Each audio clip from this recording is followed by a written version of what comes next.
Enjoy it. All right. Okay. So welcome back, everybody. So we are starting session 2, and the first talk of session 2 is by Branimir Rakic. Apologies if I mispronounce your name, Branimir.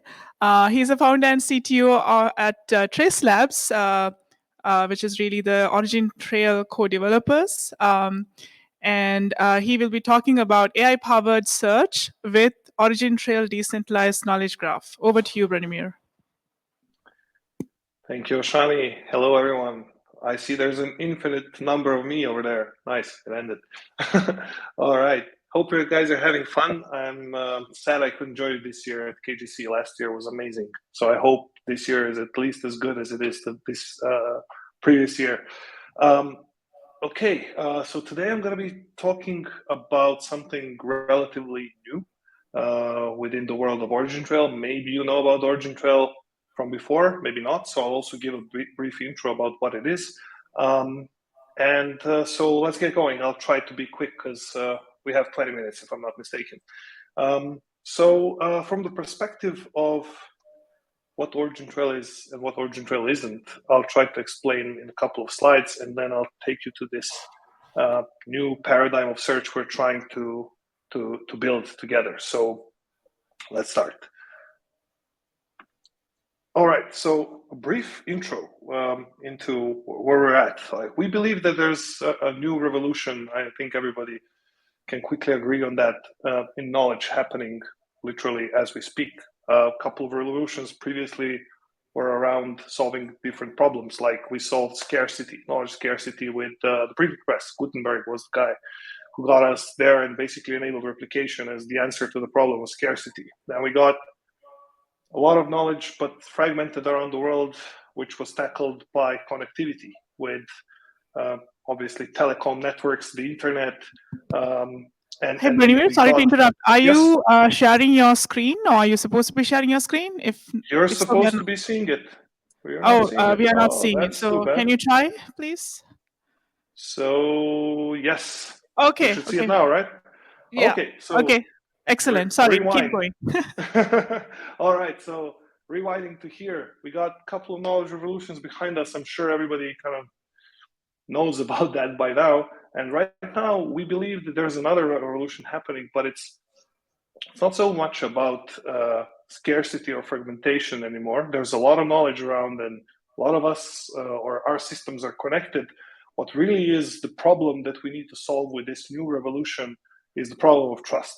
And that's where we believe the big component of this problem and also the solution is decentralized AI technologies. So within the world of information that is exponentially growing together with the misinformation, I believe it was Mark Twain who said that a lie can travel halfway around the world while the truth is still tying its shoes, something like that.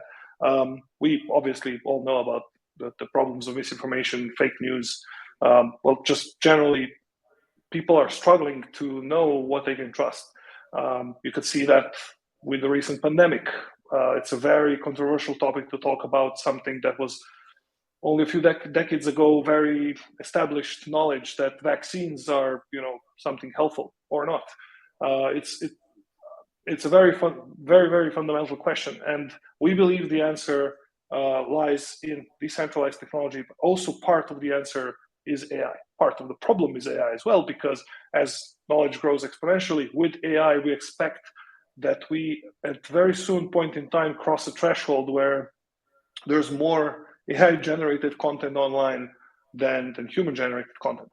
And I'm sure pretty much all of you who tried some of this new great hypey AI technology, such as ChatGPT, know that it can literally hallucinate. Which is a nice term to throw out some rubbish data, some bad guesses, if you may. So the problem is going to get bigger, and what we need to tackle is this problem of trust. Otherwise, this knowledge revolution might actually be a very, very big problem for the entire planet. So you could see that it's not me saying it, it's a bunch of very high-profile people saying it, such as Jeffrey Hinton, who's regarded as the godfather of AI. He recently left Google only a few days ago because of the danger. He wanted to warn us about the danger ahead. Many prominent people. I'm sure you follow the industry, so I won't spend too much time here. So what our goal at Origin Trail is to tackle the problem of trust. And essentially what Bitcoin is doing for money is what Origin Trail is doing for knowledge. We try to instill three core principles: principle of trust, the principle of ownership, as with Bitcoin, as well as ownership in knowledge, as well as inclusiveness, so that we are not yet again stuck in some siloed world situation, as generally the people would say for Web 2, where major corporations essentially manage to assemble a lot of knowledge and therefore get a lot of value out of it. And that's happening like now on an even more massive scale. I'm sure you're following all of the protests that even artists or generally creators are having. And I think they have a valid point. The point being that somebody somewhere decided it's okay to train a bunch of systems on all of their art and knowledge and then produce very similar art without asking anybody about it. Some people call it the greatest heist in history.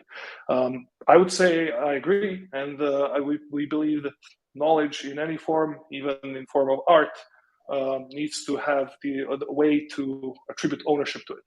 And it has to be inclusive. Everybody has to be part of it. And that's why we make this parallel with Bitcoin and Origin Trail.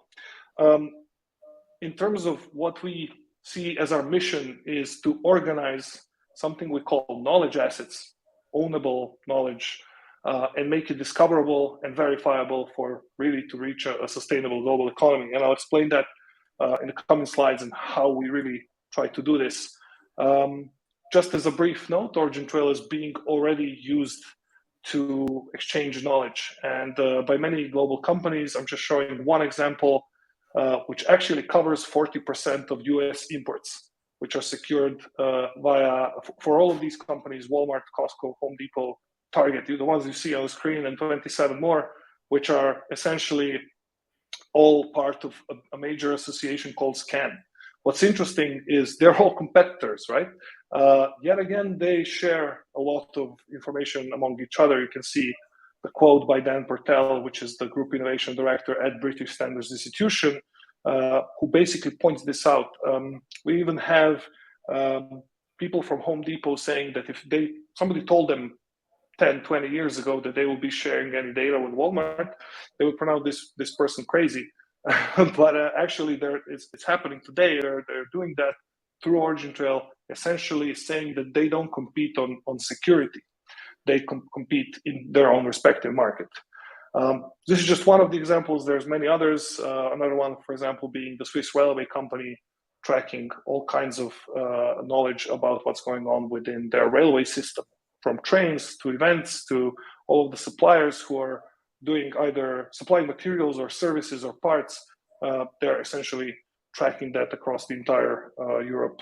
It covers over 1 million train ride miles per entire space. Okay, so how does that work? That's the key question, right? So I'll try to explain what these knowledge assets are very briefly. But let's first establish this deeper problem. What is trust?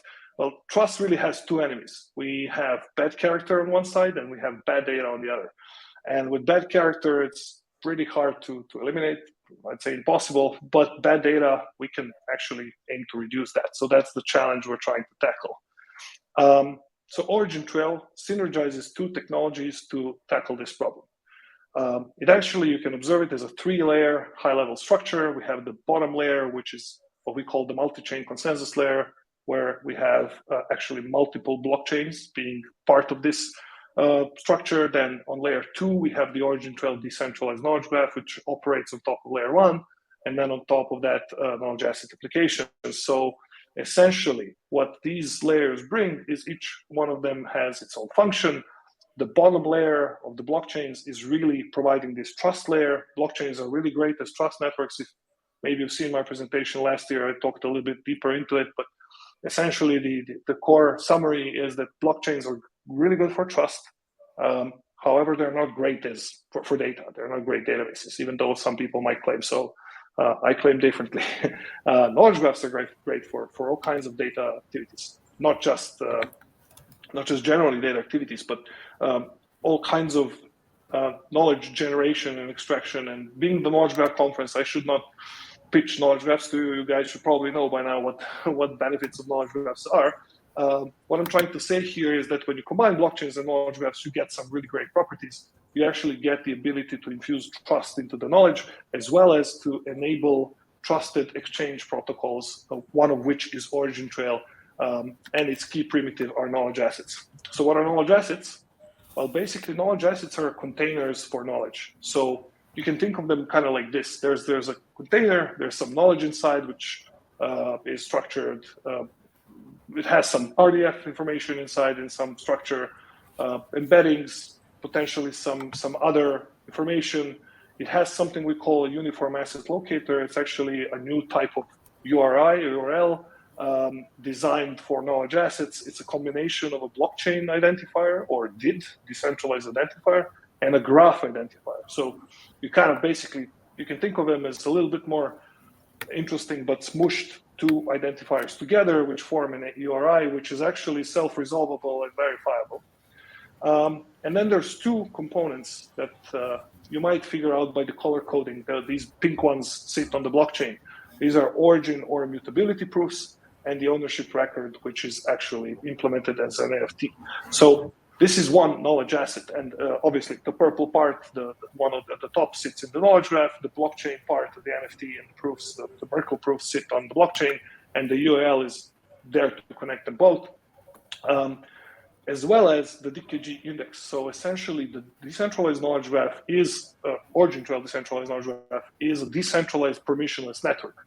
It is this layer 2 that I talked about. It is its own network. It is a decentralized network. It doesn't have any entity that is controlling it. Rather, anybody can run a node. And currently, it's in version 6, which was launched last December. And as far as I know, there's over 100 nodes around the world being ran by the Origin Trail community. Anybody, including you, can run a node. And actually, there's nice rewards to be earned if you are running a node, because whoever is publishing to the network, whoever is creating knowledge assets, has to index them in this DKG index. And basically, this DKG index enables discoverability. In a way, this is how you register a UAL for your knowledge asset. So to do that, you'll pay a certain fee in cryptographic tokens called trace. These are Origin Trail native utility tokens. And with this, in this way, you basically pay for the service of hosting your knowledge assets. It's not a huge price, but essentially it's a decentralized way of obtaining a service from the Origin Trail decentralized knowledge graph. So let's say you want to create a knowledge asset.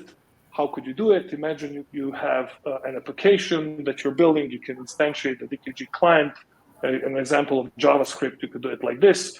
And then you have some CRUD operations. You can do create, get, or update, or basically the create, you send this knowledge of the graph in basically triples. You add some options. For example, how long do you want this knowledge asset to be indexed in the network? Then you can get it by the URL. You can also update it. And actually, only you can update it.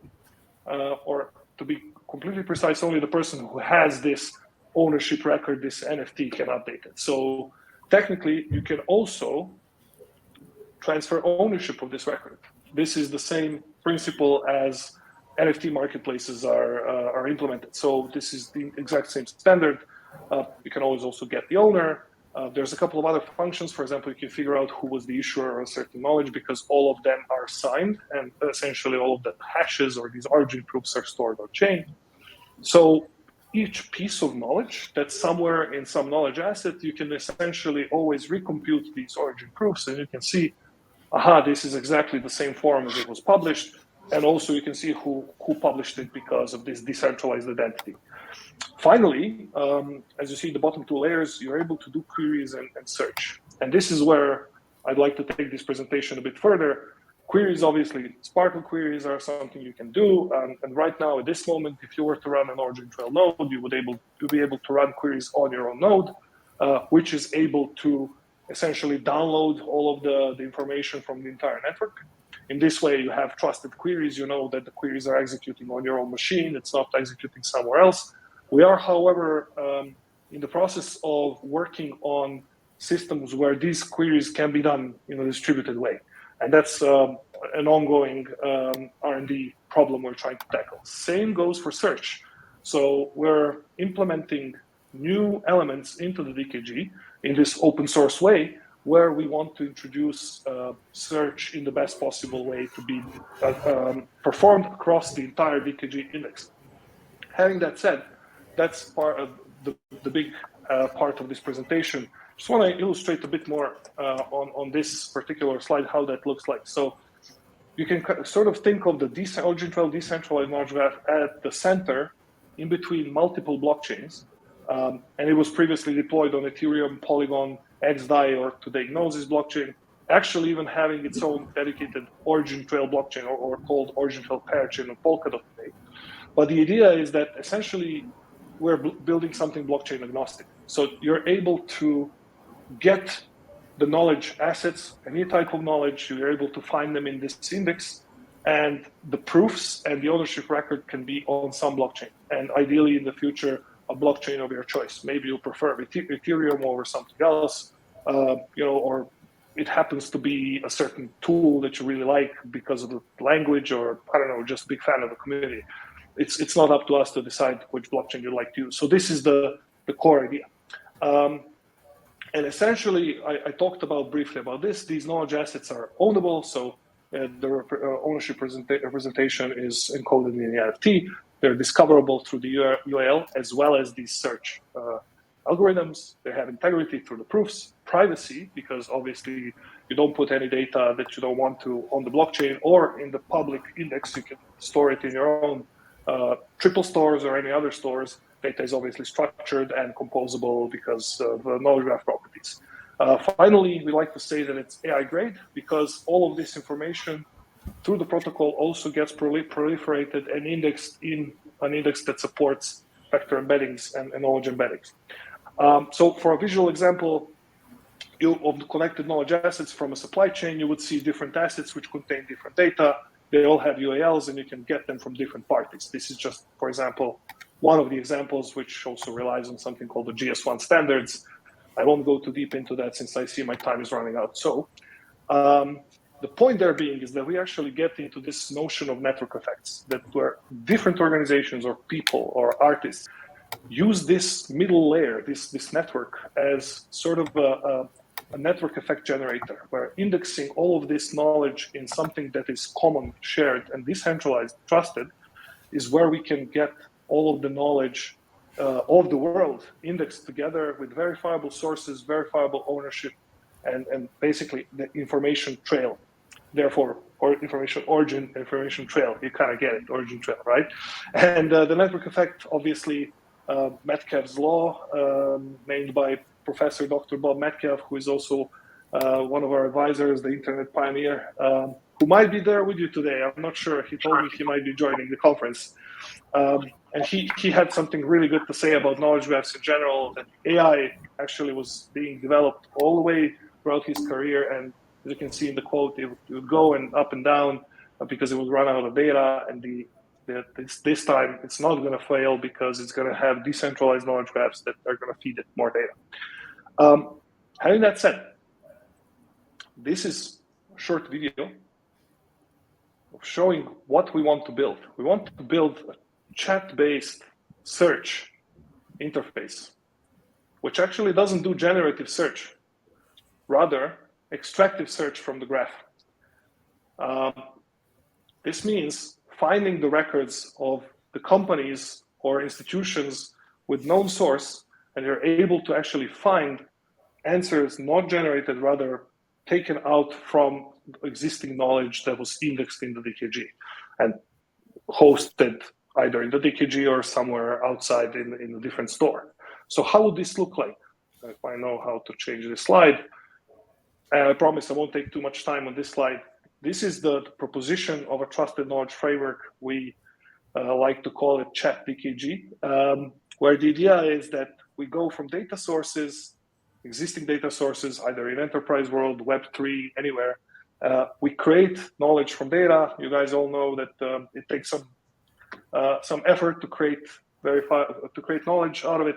And then we essentially, in this middle layer, we get into some AI-ready knowledge, where we have knowledge bases on one side, on the right, for example, existing Wikidata or knowledge bases that are built by companies such as OntoText or Stardog or any of our colleagues from the knowledge graph industry. So basically, all of us are growing very interesting knowledge in our own platforms. Well, on the other side, on the left side, we actually get this indexing infrastructure where Origin Trail also comes into play and helps us index all of this knowledge with verifiable sources and verifiable, like I said, information trail, on top of which we can build these search and exchange algorithms. We've been doing a lot of prototyping and R&D with different types of models that enable decentralized search, as well as marketplaces, knowledge markets, where you're able to actually, in a way, monetize knowledge. So essentially trade knowledge for tokens. All of these things are under development, the idea of which is to build trusted knowledge AI-based solutions on top, such as the one you've just seen a demo of. This is a framework that we're currently starting to build. This doesn't exist yet, but we're building it as an open source community. And actually, I'd like to invite you to join us.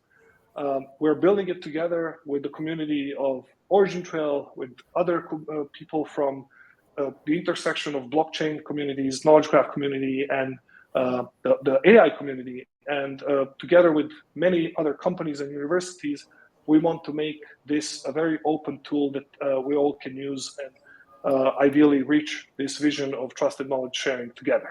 So you can go ahead and scan this code, or you can find the link later. I'll also post so you can join us in Discord. We have a very vibrant community from all over the world who is running Origin Trail and co-developing it. We are just the core developers. We're not at all like the company who wants to be the only one benefiting from this.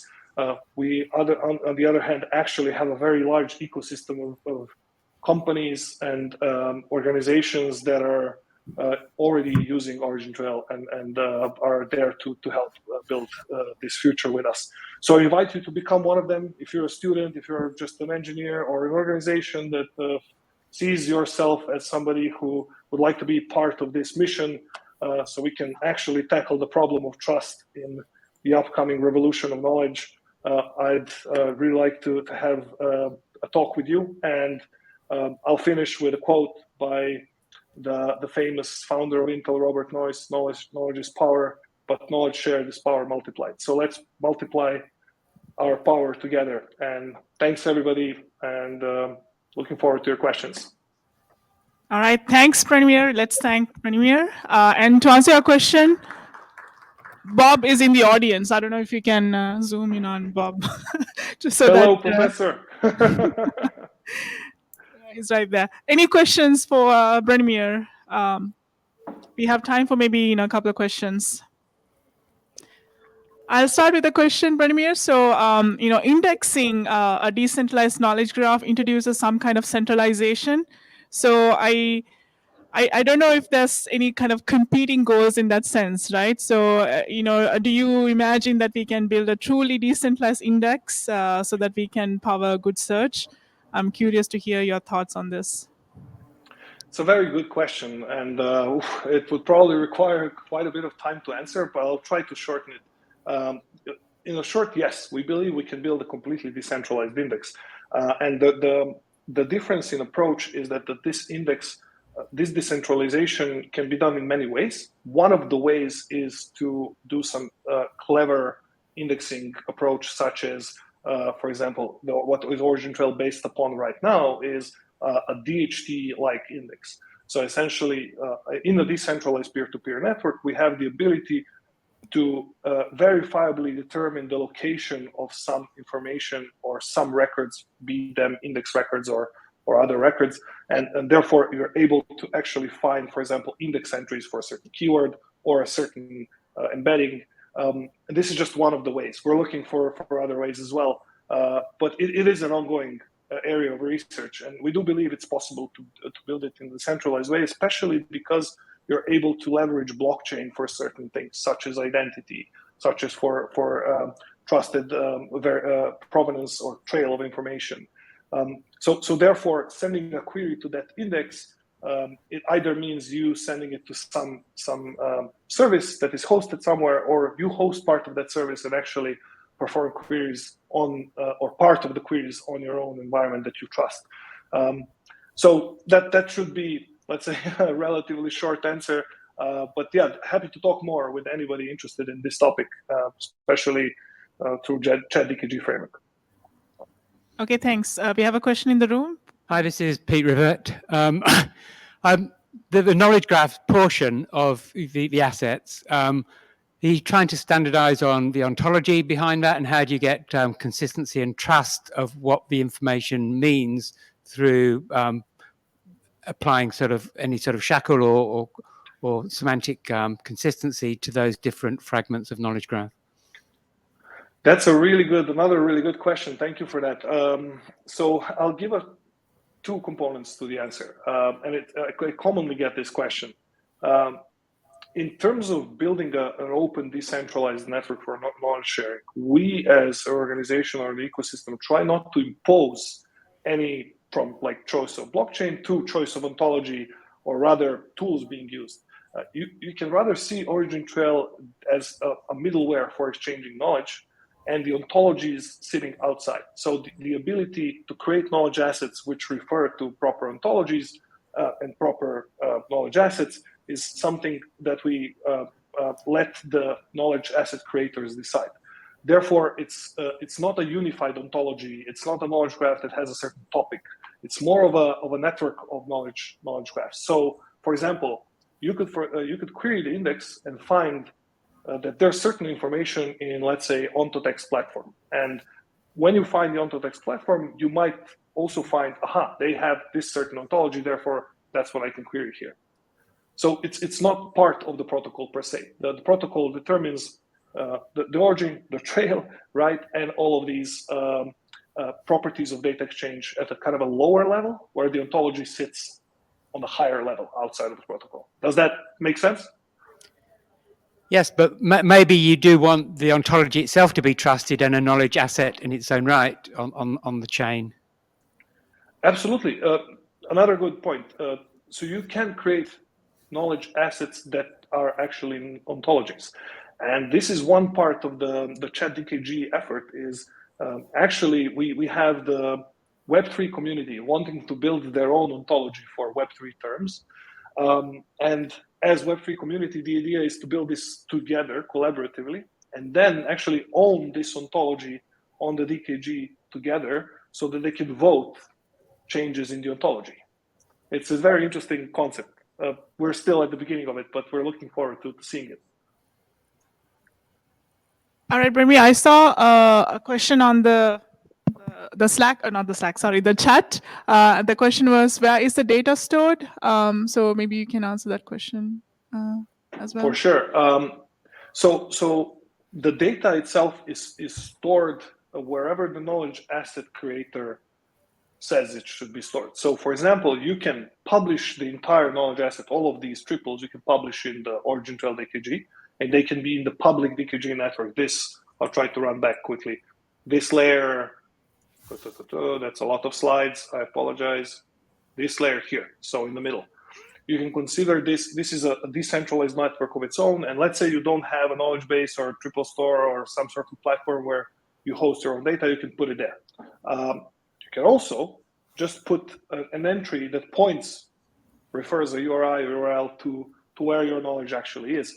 And that's actually what a lot of enterprises do. So for example, the application I showed with BSI and Walmart and all the US retails, they don't obviously publish this sensitive information into the public network. They keep it in their own stores. And actually what goes on the DKG is only the information that verifies the identities of the ones who have published this information and the proofs. So essentially the data usually for, let's say, enterprise use sits within some platforms, enterprise platforms. And for us, the idea is that if, let's say, an enterprise uses, I don't know, Stardog, for example, the data stays there. But what they can do is, if they would like to implement some sort of data exchange mechanism with somebody else, instead of doing point-to-point API integrations, or God forbid, even sending files as it used to be, rather use Origin Trail as a network, as kind of a internet for knowledge, if you may, where they would be able to discover a certain location where this knowledge is, and then they can initiate some form of this exchange protocol. Sometimes exchange just based on identity. You let someone take it because you know him, or you let somebody purchase your information for tokens because they pay. So this is where the Origin Trail helps. But the data can stay either in the public graph or somewhere in the private graph. Because it's all triples, you can essentially query it in the same way. That's the goal. All right, thanks, Branimir. So that's all the time we have for your presentation and the Q&A session. So we have to move to the next presenter. So thank you again. Look forward to seeing you in person next time. Have a great conference and see you around. Cheers. Okay, yeah, thanks. All right, so next up we have Mike Bennett, and he's an ontologist and standards consultant, and he'll be talking about making it real, ontology, commitments, and smart contracts. So Mike, do you want to share your screen?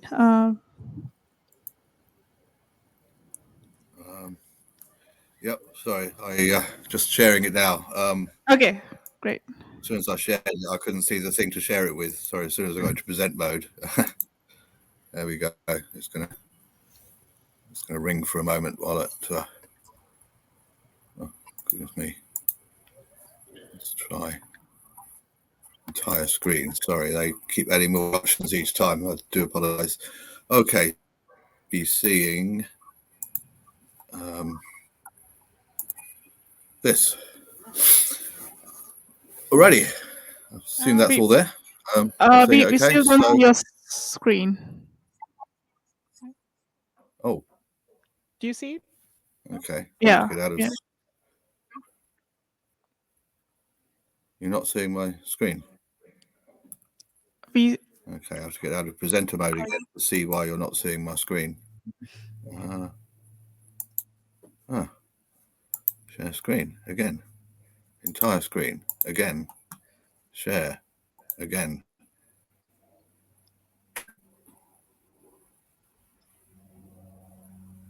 Right. Excellent. Okay, we see your screen right now. Yes. Okay, but we don't see your slides yet. I know I was too quick to go to that last time, so I couldn't see me seeing you seeing me. Now, are these slides?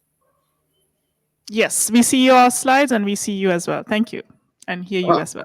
Okay, I don't know what happened last time. I pushed exactly the same buttons. Anyway, thank you so much for having me, and I've been asked back to sort of follow up something I talked about a little bit last year. Bringing together of ontology and smart contracts, and it's something we've been noodling around and idealizing and stuff between a little group of us called the Semantic Shed, a little sort of think tank of ours. And what we're looking at is how you bring together, I've rather cheekily called it reality oriented, but we talk about semantics and real things and things versus strings, and half the time we kind of still talk about data, but how do we get the best of semantics itself, so meaning and identity, and those two together are often a key to data management, particularly in finance and so on, but bringing in distributed ledgers and blockchains with immutability, and those three things together, how do we put together stuff that kind of brings all of those things together? So I think you're probably familiar with smart contracts, but just a little quick sort of a picture, if you like. So it's effectively a distributed in one sense, not like distributed computing, but effectively replicated piece of software, the smart contract that runs on a number of nodes. It's distributed to those nodes so that each node is immutably knows that it's running the same code, and the results of that code, the work it does and so on, is itself immutably posted to the blockchain. And as with a lot of we've been looking at, we're not particularly thinking about crypto or currency or any of that. A bit like some of the recent developments in the European Union, for example, they're thinking more about the use of blockchains as immutable records for things you can do with data and information. So things like documents and licenses and so on. And that's really the powerful space that we wanted to explore with smart contracts as well, and how we use that to create immutability for things that are real. So the example we're looking at today is the area of a supply chain and supply chain management. So you look at the whole chain, somebody places an order, it starts some goods inwards, you got logistics, you got maybe a truck or something that takes it to a ship, you got shipping or possibly air, you've got customs clearance, carriers at the other end and so on. There's a lot of handoffs, a lot of people taking on obligations in relation to the thing that somebody ordered. And there's various terms, there's various ways in your contract that you can decide you're ordering a thing. You can order it free on board somewhere on a ship, or you could order it what's called cost insurance and freight, where it's arrives dockside or something, then you arrange a local carrier. So there's different handoffs as to who's paying for what, but who's paying for the presence of what as you go from one place to the next. So there's a whole bunch of terms for that you could easily look up. And so what we're looking at here is contracts. You have, say, a contract between the supplier and a carrier to take it all the way up to, say, dockside. The supplier might be in China, the dockside might be in San Francisco, for example, and then the buyer might have another contract for a local trucking company to bring it there. And of course, the buyer also has a contract with the seller for the thing itself, the right to own the thing, which is different from actually having the things in your hands. So how these different rights managed. And the key thing here is I'm talking about real things this whole time. And so what we're looking at is a kind of model-driven way of thinking, a model-driven software engineering, where we have a separation of concerns between a conceptual or computationally independent model, a logical model, and a physical model. And then the physical model would directly reflect instance data. And there's what I often call this language interface, where the computationally independent model is in the language of business. And that's kind of what first attracts me about ontologies, is here is a way of describing real things without prejudice to the data. Now, as it turns out, there's lots of ways to use ontology as schemas for kinds of data, as well as ways of using ontology for representing the real things. And here we look at real things like commitments and so on. So I've talked elsewhere about the styles of ontology, and the ontology that's a schema for a knowledge graph versus that which represents real world things, which are often intangible but very real in terms of the business reality that we live within. Things are called social constructs that are grounded in human linguistic acts. Anything from the authority of a king grounded in various ceremonial acts through to speech acts and documents and so on that provide the reality of some agreement or the value of something or the authority of somebody or some other real thing. So what we're looking at here is an ontology that looks at the real things across that kind of contract and supply chain space between the offering of a product, the agreement, the contract in this case is a kind of agreement that binds it together, and the fulfillment of that in the delivery and whatever it is you're ordering. And this could also be used for things like IP rights, like playing music, or software rights, any kind of agreement. So we've put together some very basic ideas for a kind of ontology that defines these common concepts, sitting on top of a basic foundational kind of ontology for things like business entities and quantities and party roles and so on, but then defining the core contract, the offerings, and the delivery concepts. And then with those building blocks in place, being able to create application-specific ontologies for particular applications that you might want to run in whatever technology. And what we're looking at here is, well, what if that technology was itself distributed ledger technology, where the applications are effectively smart contracts? And the idea, again, is to have a set of modular smart contracts. Some of these may build on each other. They may all build on the core language, the core abstractions that define the transaction, the offerings or kind of affordances in the more general sense, and the fulfillment of those in reality. So being able to, and this is really the way it's sort of ideas at the moment, how we standardize the meanings of the concepts, and then be able to create smart contract code for each of those standardized kinds of concept, so that you can build up a range of applications. And we're going to look at the example here of supply chains, just to look at how the idea of a commitment as a real thing is expressed, and how that finds its way through the use of the smart contracts.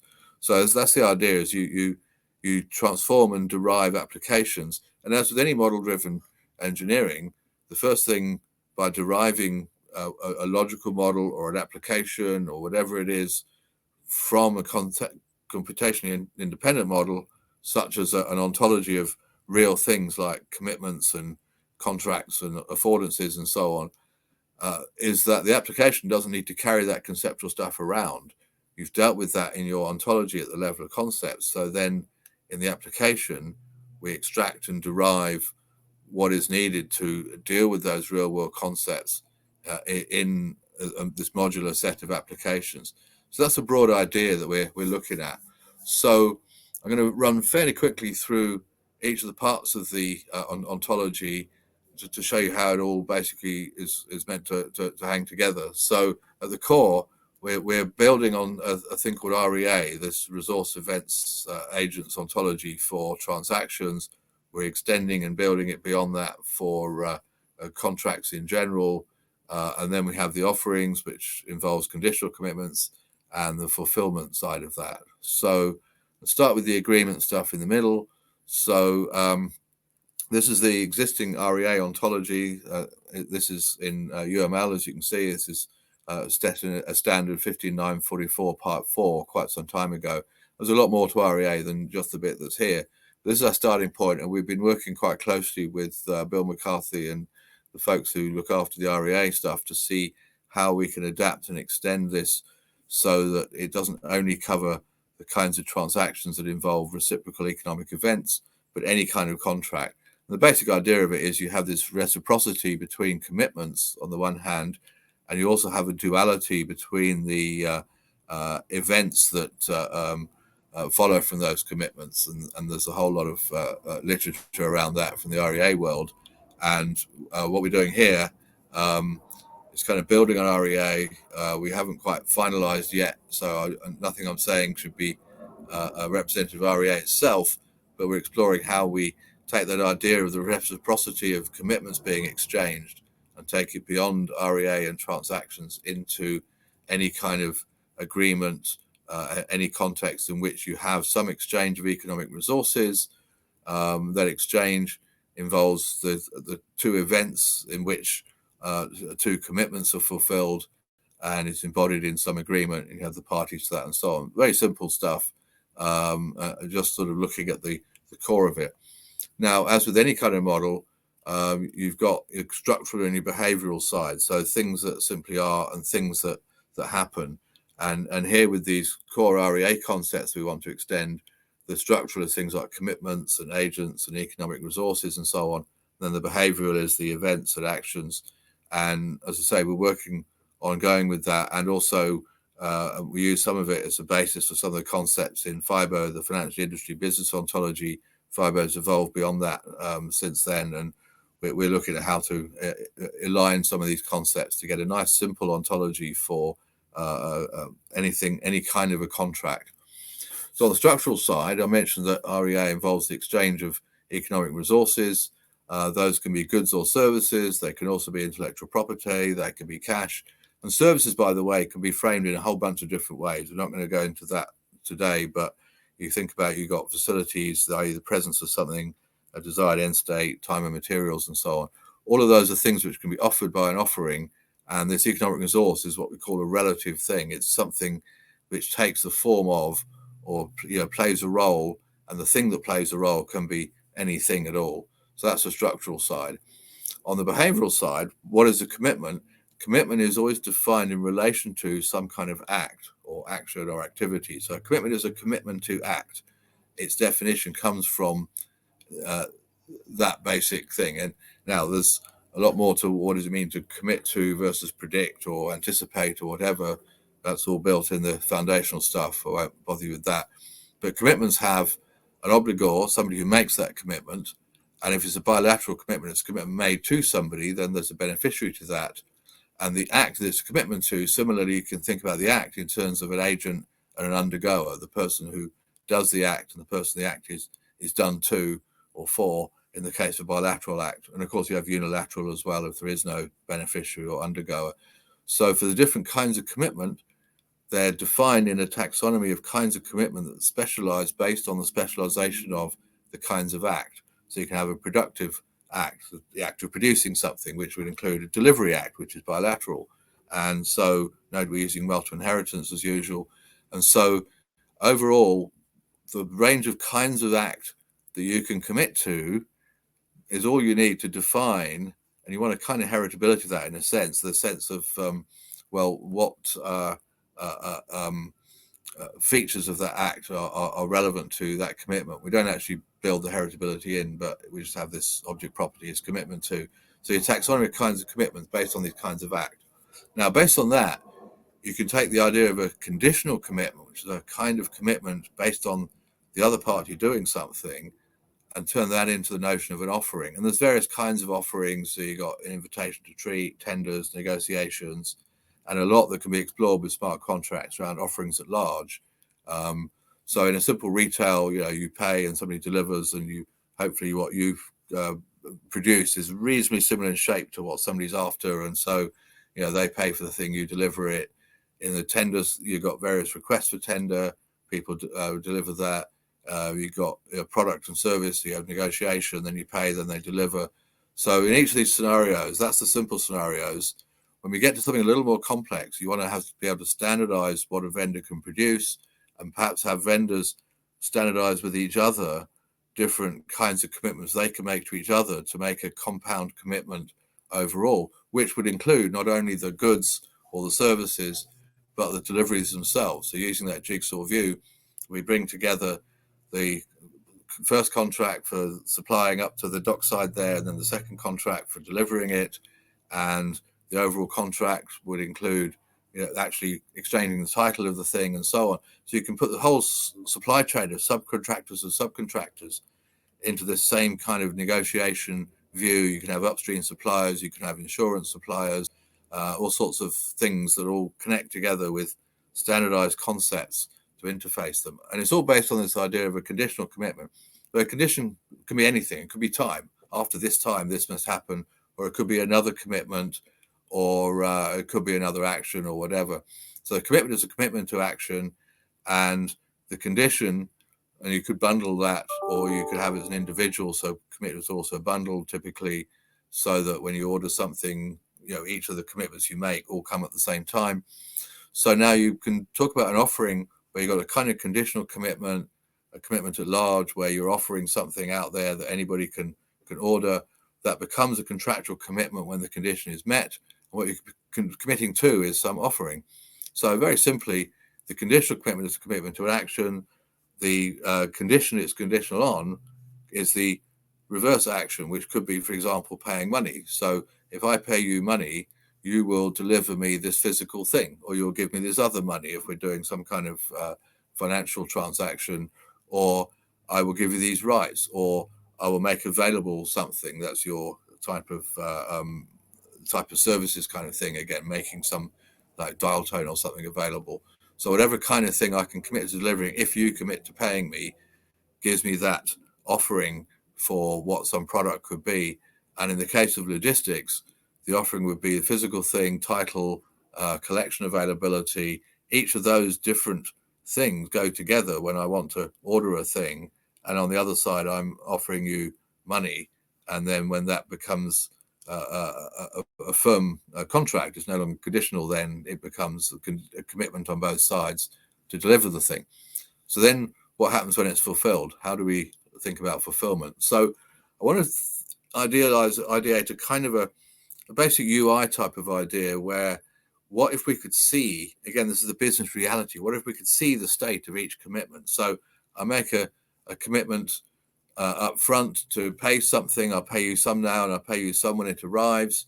You make a commitment to exchange the ownership, the title of that thing to me, but you also make a commitment to get it to me. So there's custody.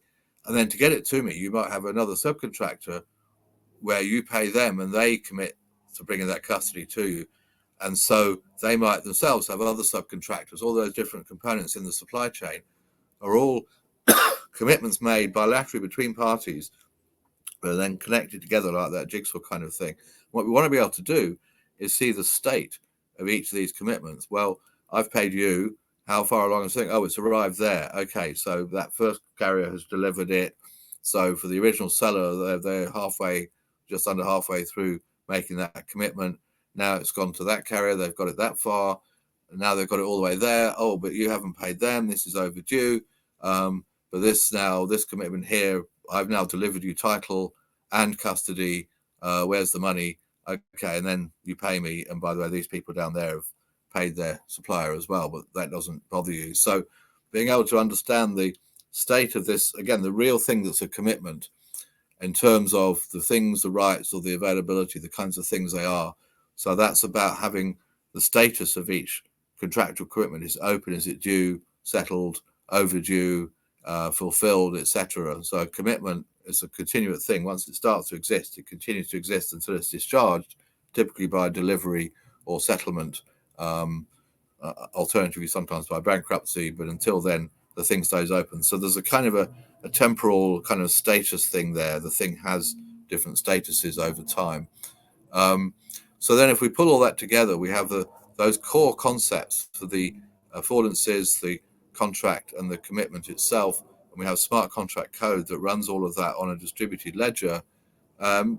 Still kind of thinking through this sort of thing, but if your smart contracts are a whole bunch of these little applications that are very modular like that, and they all talk to a triple store, they infer data by reasoning on that, they query it and so on, and things happen externally. So you need some kind of controller kind of thing. You need some way of inserting data into a triple store, which itself is replicated across all of the nodes, and some kind of display app. So those things about the status of each commitment, you need some sort of triple store that defines, that tracks the state of that and so on.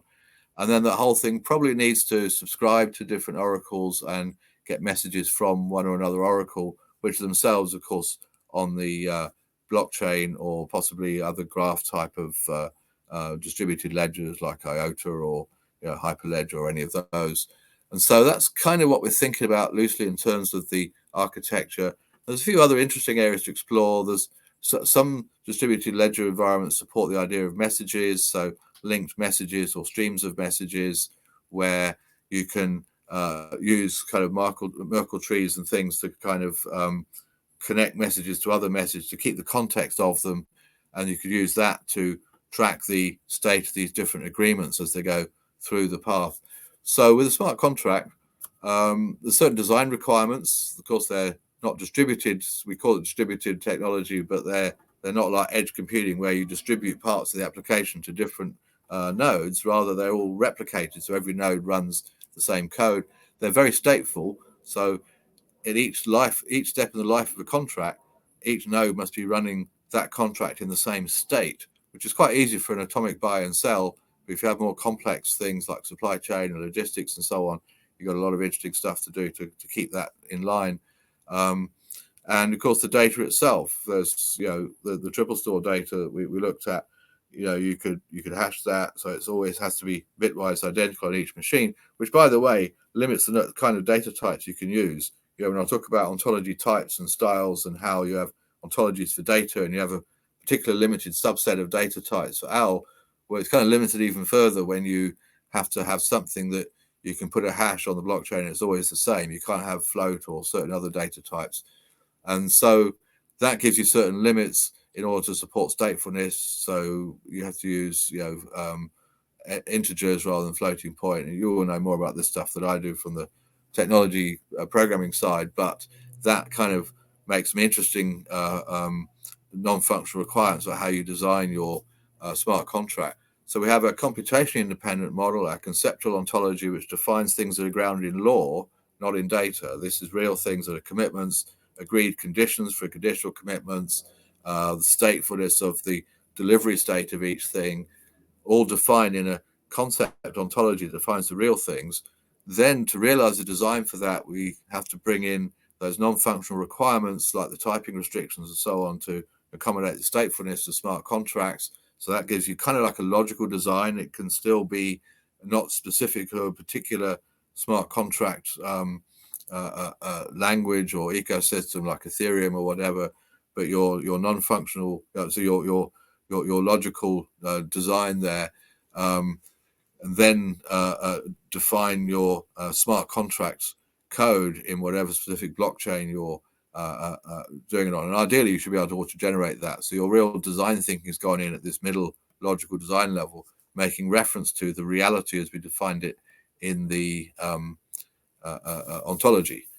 So thank you all for listening. Oh, sorry, I ran over slightly. I have about 2 minutes for questions. Apologies for that.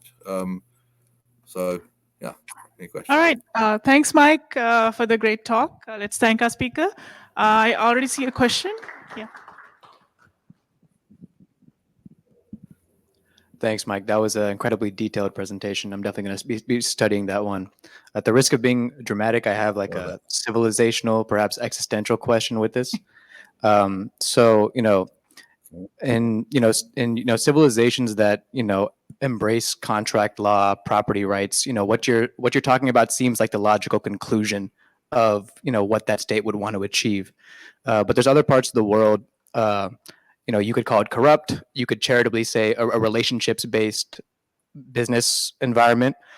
Do you see? I mean, with the capabilities that what you're talking about, like being able to have certainty over long time horizons, is this just going to swallow those civilizational models, or is there some way they can work within it? I don't even know exactly what my question is here, but there's a lot here. Yeah. So nobody's swallowing anybody, but what you've touched upon there is the key importance of modeling real things before we start to derive any kind of data schema, including the ontology for a knowledge graph. When we define the real things, and you can use languages like OWL, but you get in trouble for it a lot of the time. But we're talking about defining a real logic, what there is, and grounding it in stuff like John Searle's ontology of social constructs, which I mentioned. Now, in every civilization, there will be social constructs. If somebody's corrupt, they're corrupt in the terms of their own civilization as much as they are in terms of anybody else's. And so, maybe some areas of the world you might be dealing with honor versus something that you can have pushback in the court system. And indeed, the whole thing with smart contracts and stuff is trying to get away from the court system, although a little hazy what happens when somebody doesn't deliver or when some commitment becomes overdue. So, yeah, it's important to understand what the social constructs are and how to define them as real things grounded in human linguistic acts.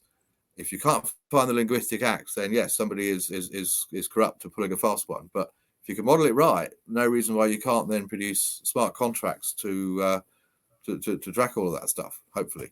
But yeah, stick with contract law if you can.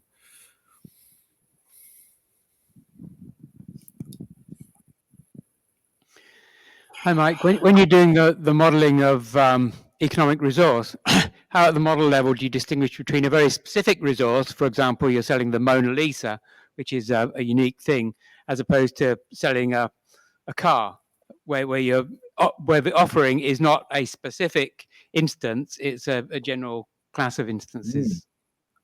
Thanks, Pete. That's a wonderful question, and I wish I had an hour to answer it. There's in a lot of top-level ontologies that we've looked at, the same issue keeps arising in different words a lot of the time between the nature of a kind of thing versus an individual thing. And when you're making an offering, you have the idea of a product. It's a kind of thing. It could be a model of car. You could, make an offer that, you can, whatever, give you whatever color or, other details that you like.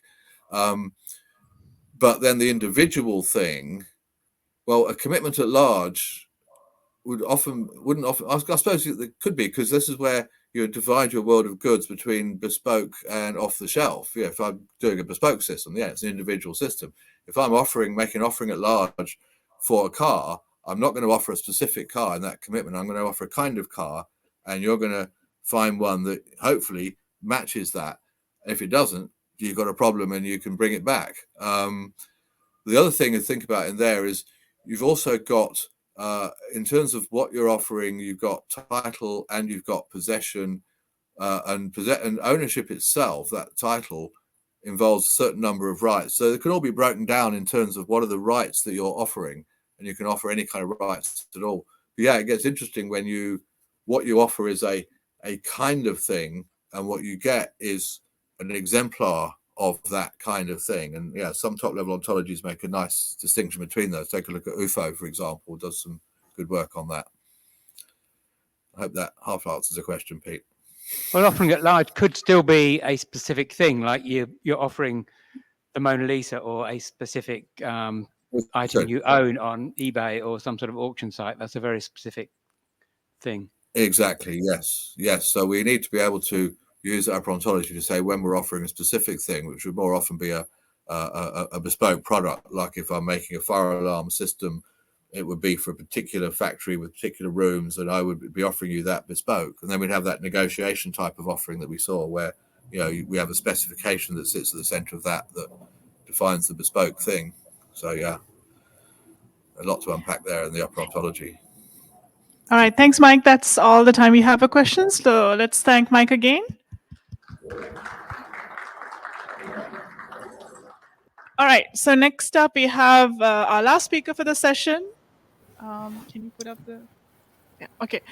So he's Valerio Goretti. He's a PhD student at the Sapienza University of Rome, and he'll be talking about blockchain-based resource governance for decentralized web environments. So over to you, Valerio. Do you want to check and share your screen? Yes.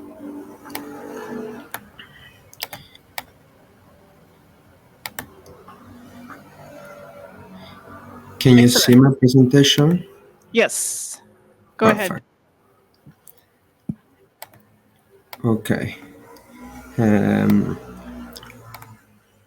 So hi everyone. As I'm Valerio Goretti, a PhD student of Sapienza University of Rome, and I am excited to present to you our project related to decentralized web environment for the research governance. The exponential growth in the amount of big data combined with the improvements of the machine learning techniques has led a great interest for the large company in daily user information, because this information can help to better understand the consumer behavior for marketing purpose, and so the data owner are exposed to many risk situations daily. In order to provide a clear example of a possible solution to protect data line, we choose a vulnerable use case, and we choose a data market use case. But in our data market, the owners decide what the data is used for, and this data model access is called usage control. Usage control is considered an evolution of the access control, and unlike other models, the usage control performs some checks during the data access. This control include how the data are to be used by the consumer, who must satisfy the rule set in order to be able to access and use this data.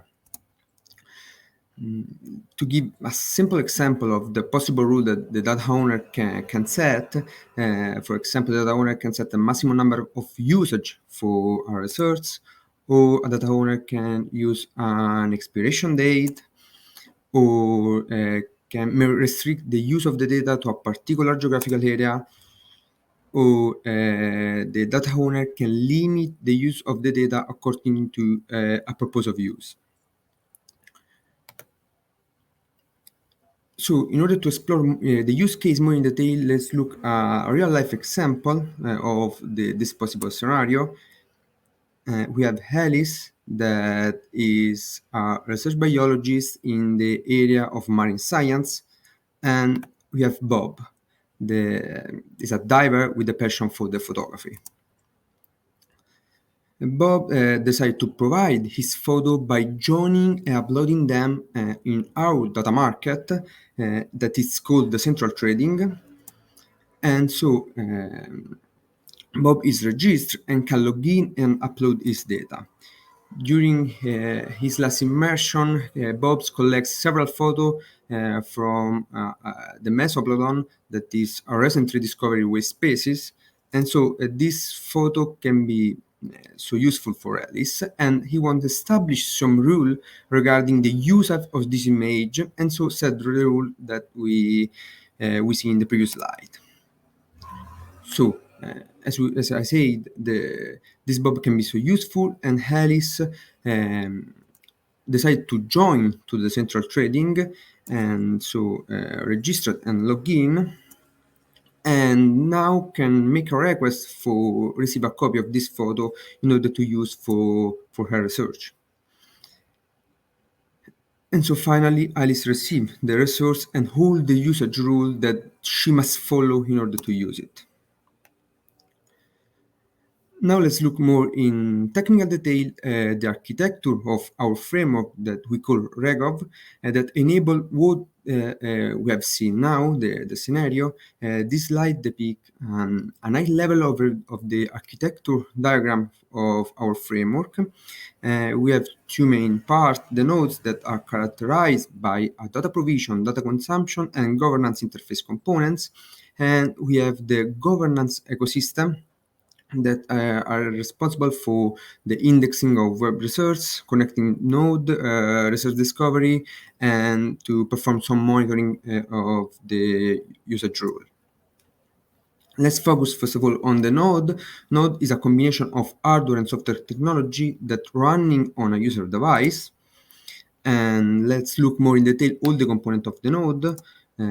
We start with the data provision. Data provision component encapsulate the functionality that enable the node owner to manage the sharing of the resource of the owner with the other node in the decentralized environment.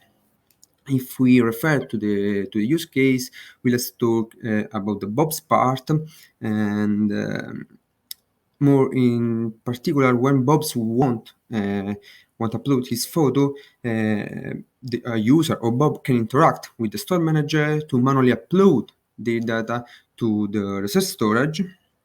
And this upload operation also facilitates the definition of the usage rule that are collected in the usage policy and associated to a resource.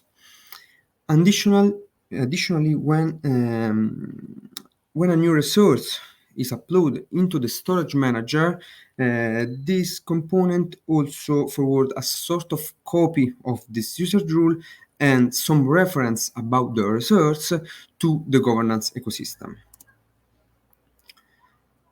In order to deliver the store resource, the data provision component offers the logic for the resource provider that is used for processing the request that allow the other nodes to retrieve the data. Indeed, we see in the scenario the situation in which Alice asks a copy of the Bob photo, so Alice interacts with his resource retriever, that is a component of his data consumption, in the data consumption part of the node, and the resource provider of Bob received the request of Alice.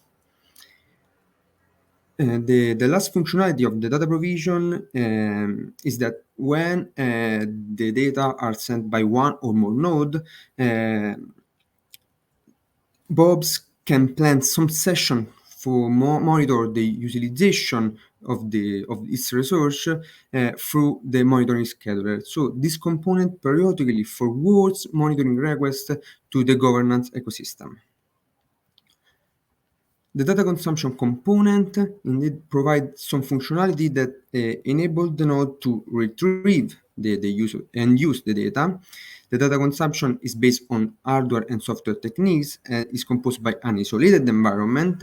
The isolated environment, in this isolated environment, there is the resource retriever component that creates authenticable requests for the data in the other node.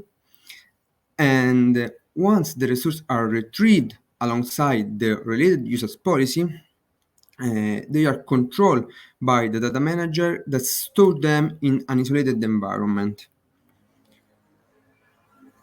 to get access to this research in the Elisa node, a local application running in the node that must interact with the data manager through the gateway in order to access to this data. The gateway acts such as a bridge into the isolated environment, and the data manager interact with enforcement mechanisms that are necessary to apply the rule of the usage policy.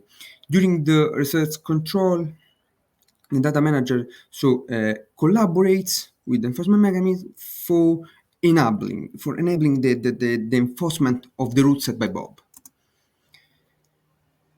Now let's see how we store what is stored into the protected data. In the protected data part, we have the resource retrieved from other node.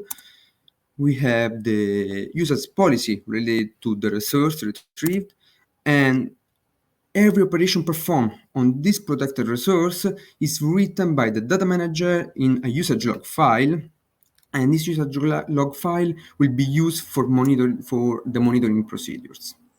The last component of the node is the governance interface. The nodes communicate with the governance ecosystem using the governance interface, and the message receiver is the part that processes all the incoming message from the node. And for example, when a message is received, the governance interface interact and deliver correctly the request. For example, when the governance ecosystem requests the log file, or when another node requests the resource, the message receiver receives the request and deliver the request to the data consumption, the data provision part. And similarly, the message sender parts handle all the outgoing message, so the data provision and data consumption make use of this part in order to deliver and transmit the data in the outside the node. These components, the governance interface components, have to be constantly active in order to listen for new message. Once the nodes are discussed, we move to examine the governance ecosystem. And the governance ecosystem consists in two parts: the resource indexing and the policy governance component. And let's start with the policy governance. The policy governance provide shared policy in which data owner publish usage policy associated with this research, so store this sort of copy of the usage policy. For example, when Bob interact with its data provision in order to load the research, the data provision send the copy of the policy to the governance ecosystem, and more in detail to the policy manager that will store this copy in the policy storage. The second functionality of the policy governance is to perform policy monitoring procedures. This function is supported by the monitoring manager components, which verify that all the nodes that retrieved the resource have used it correctly. The other component is the resource indexing, and is used for associate the some metadata of the resource with the usage policy. Indeed, when Bob's upload his file on data provision also send a copy of the usage rule to the policy managers, also send some metadata about the resource, for example, web references or position of the owner node and so on, to the resource indexer, and this component store the metadata into the index part. Okay, now we have explained all the components of Regov. We can move on to show to see the flow of the two main operations of Regov, that are data retrieval and monitoring operation. The data retrieval process allows the consumer node to retrieve resource from the central trading market. In order to obtain a specific resource, the data consumption part of the consumer node generates a new request and sends it to the data provision part of the owner node. And in this slide, obviously, we assume that the consumer the consumer node already has the information for contacting the owner node. This information can be obtained by querying it on the blockchain, and so by reading resource metadata maintained in the resource indexing components of the governance ecosystem. The resource request so process start from the data consumer to the data owner that then use some parameters of the request to verify that the identity of the sender node is verified, so that the sender node perform the request from an isolated environment and so of data consumption technology and is a trustworthy part. And if the access is granted, the data provision component construct the response, including the request resource and a copy of its user policy, and the data provision component of the owner node send all this packet to the data consumption. Let's see the monitoring flow now. The monitoring flow, the process starts from the owner of the resource, and the data provision component send a monitoring request regarding a specific resource to the governance ecosystem. And this request is sent by policy governance to all the nodes that retrieved the component, and each governance interface of each node forward this request to the data consumption component that retrieve the usage log data and send it to the policy governance that will return an evidence to the data provision part, and finally the owner node has its response.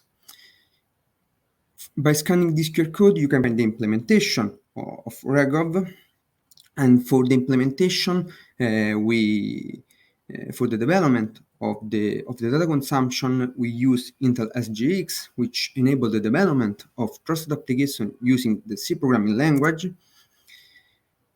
For the data provision is implemented through a personal line data store, or also called pod, and has been implemented in Python, and because Python allows us to implement the interaction with the blockchain with the Web3 library, and to use TK-Hinter for graphical user prototype.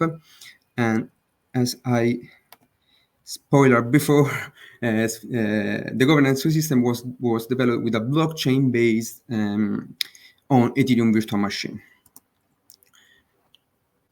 In order to discuss our architecture, we consider some criteria, so about privacy, about the security, and affordability.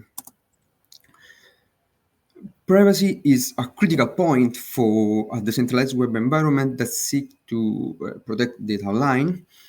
With the usage control, the user can benefit from a high level of privacy because they can determine how their resources are used.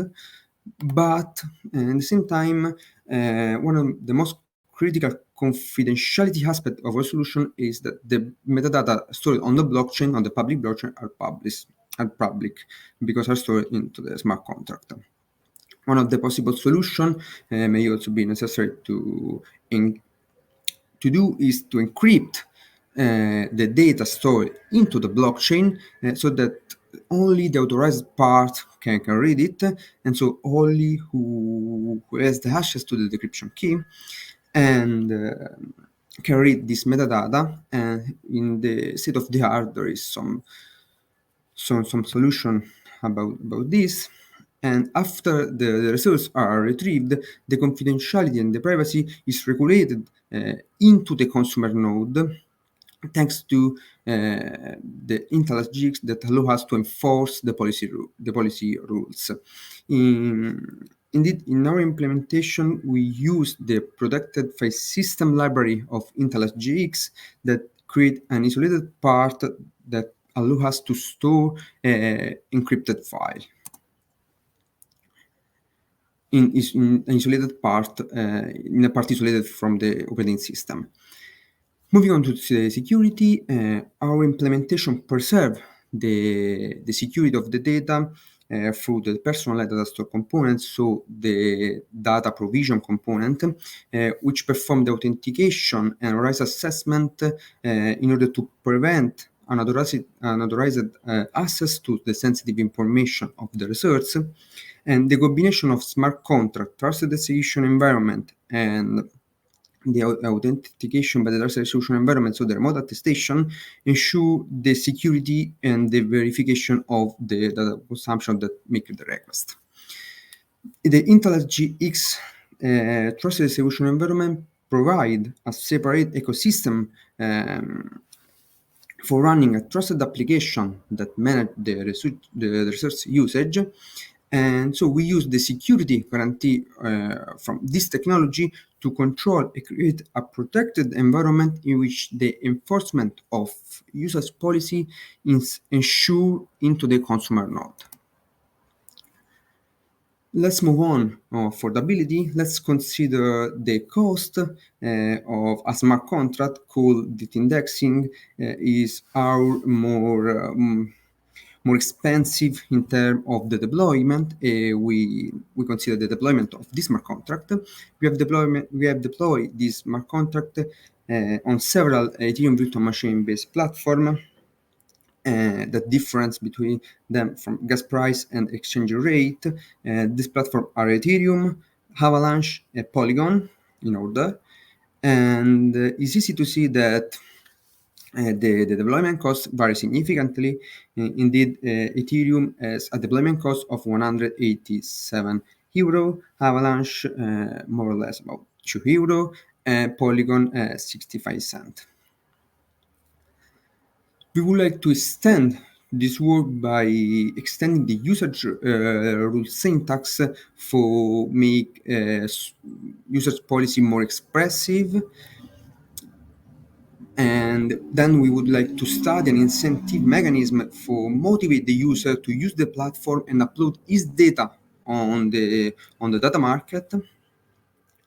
Then we plan to explore strategy for reducing the cost associated with the smart contract that running in the blockchain ecosystem, in the governance ecosystem, in order to have a better chance of usability of this kind of product in the real life. And finally, we want to study a community-based categorization of the application that can interact with interface and interface with the record framework. And that's all. For more information, here you can find the QR codes to read the paper and to access to the GitHub repository. All right. Thank you, Valerio. Let's thank our speaker. Thank you. We have time for a few questions from the audience. If there's any? Okay. Just a quick question on the Ethereum cost. Was that were you calculating that prior to the recent upgrade or after? Before the upgrade. Okay, thanks. I also have a question, Valerio. So what's the killer use case here? So I assume data trading has many applications, but have you thought of the very first application that you might want to use this in? We don't have the first application, but for example, if we can imagine that Alice in our scenario has the possibility to use this data for social network with a social network application or with research image analysis. I don't know.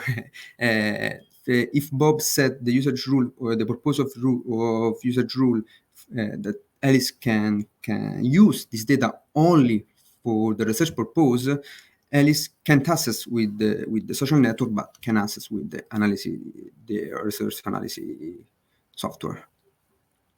So the reason you have the SGX is to actually prevent somebody from modifying the content, right, or modifying the rules. Yeah.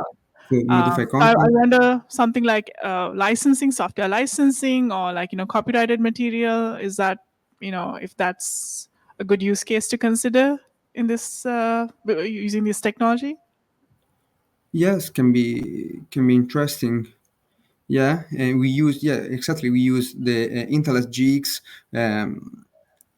to prevent unauthorized access and in order to enforce the usage rule, so for a sort of control the data consumer device. So yes, can be interesting. Yeah. All right. Any other questions from the audience? Okay, I don't see any other questions. So thank you, Valerio, for giving the you too. presentation. Okay, so next up we have the lunch break. Please Have a come good back lunch. after. Yeah, thanks. I guess it's like nighttime over there in Rome, I guess. So yeah, after the lunch break, we have a couple of talks, and one of them is about how to apply decentralized knowledge graphs in the global south. And then we have another one about creative economy. And then after that, we'll have a discussion where I invite everybody to participate and share your thoughts about decentralized knowledge graphs. So yeah, enjoy the lunch, and I'll see you back here at 1:30.